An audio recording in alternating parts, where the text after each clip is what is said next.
Zimmer introduces the ATS 3000 automatic tourniquet system with limb occlusion pressure technology. The ATS 3000 automatic tourniquet system combines the latest in advanced tourniquet technology with the well-established Zimmer tradition of safety, reliability, and convenience in tourniquet design.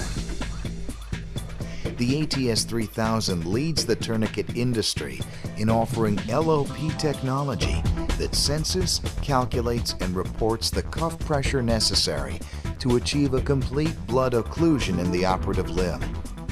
It's been well reported and studied that high tourniquet pressure can cause injury to the tissue under and near the tourniquet cuff, nerve damage, and could cause weakening, partial, or complete muscle paralysis. In a recent study, pulse sensing was successfully used in determining the LOP and accounted for an average 19 to 42% reduction in tourniquet cuff pressures on the thigh and maintained a bloodless field in 18 of 20 patients. The ATS 3000 is a dual-port, dual-cuff system with microprocessor controls and a large LCD display screen that clearly shows the status of the regulator and the cuffs during the surgical procedure.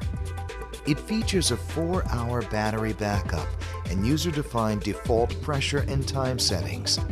The unit uses ambient air and has a high-output pump for fast inflation.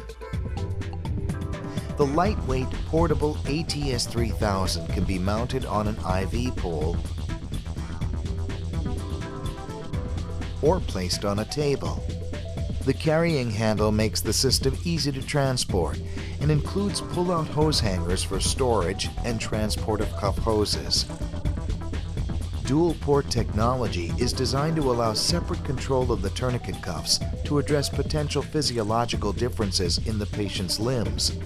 The dedicated ports for supplying and measuring pressure allow more accurate pressure readings. Learning how to use the ATS 3000 is easy and quick. An AC indicator light tells you that the unit is plugged in and being powered by alternating current. It does not mean that the unit is on. This is the standby mode. The unit should be plugged in at all times in order to keep the battery fully charged. If AC power is lost for any reason, the AC indicator light will go off, but the unit will remain powered in the absence of leaks for up to 4 hours by the battery backup. When the unit is operating on the battery backup, the battery indicator light will flash continuously. If power is lost and the battery is depleted, a lockout feature keeps the cuff inflated in the absence of leaks. The cuffs are independently controlled by 5 separate color-coded touchpad buttons for each cuff and a single shuttle knob that is used for both cuffs. The on standby button turns the unit on or sets the unit to standby.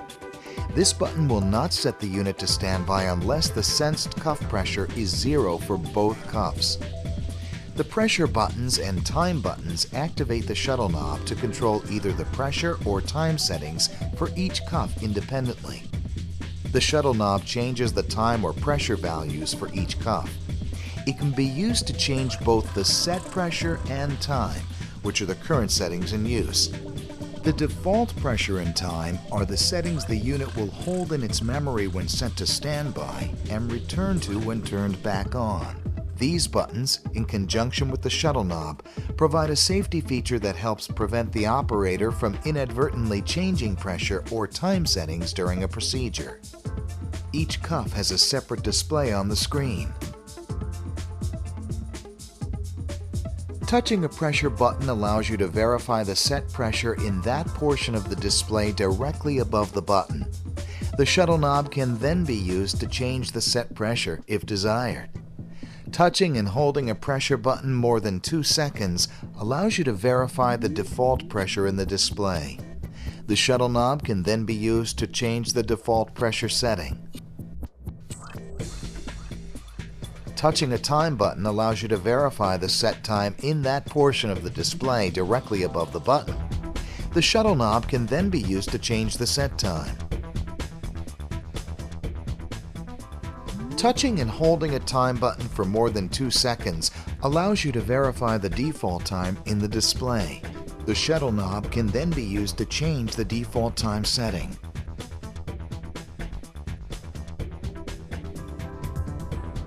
During normal operations, the display screen will show the monitored pressure for each cuff and the elapsed inflation time for each cuff. Depending on buttons and alarm conditions, it may also display other information.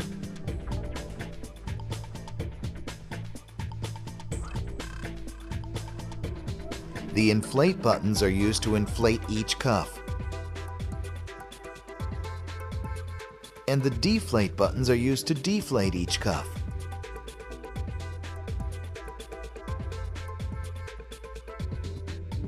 If the line is pinched or becomes kinked, a line occlusion alert is activated. To help prevent unintentional deflation of a cuff, the deflate button must be depressed and held for approximately 2 seconds before the cuff will begin to deflate. A special deflation sequence is required when deflating the second cuff in a dual cuff or beer block procedure. The LOP buttons are used to determine the limb occlusion pressure, which is the lowest cuff pressure at which complete blood occlusion occurs in the extremity. In calculating the recommended tourniquet pressure, or the RTP, the unit includes a pressure margin in addition to the limb occlusion pressure. This helps ensure that blood occlusion in the limb will be complete even when blood pressure fluctuates during the surgical procedure. The alarm silence button will silence most audible alarms for 30 seconds after the button is depressed. Even when the alarm is silent, the alarm messages will continue to flash on the displays until the alarm condition is corrected. At the end of 30 seconds, if the alarm condition still exists, the alarm will sound again. When an alarm sounds because of an internal hardware malfunction, the alarm cannot be silenced.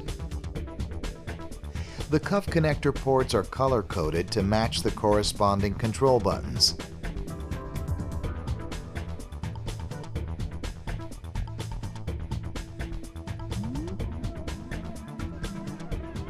Now let's demonstrate some of the functions of the ATS 3000. When the ATS 3000 is turned on, the unit will automatically run a self-test to check system hardware and software. On the front panel, the alarm, LOP, and battery indicators will flash. The unit will automatically check calibration. A 0 will be displayed for each cuff on the display when the startup routine is complete. If a number other than 0 appears, the unit should be calibrated. If the unit detects a deviation in the calibration, the words CAL fail, CAL-M fail, or CAL-2 fail will appear for the appropriate cuff on the display. To calibrate the unit, see the specific instructions under the calibration heading of the maintenance section of the ATS 3000 Operator and Service Manual.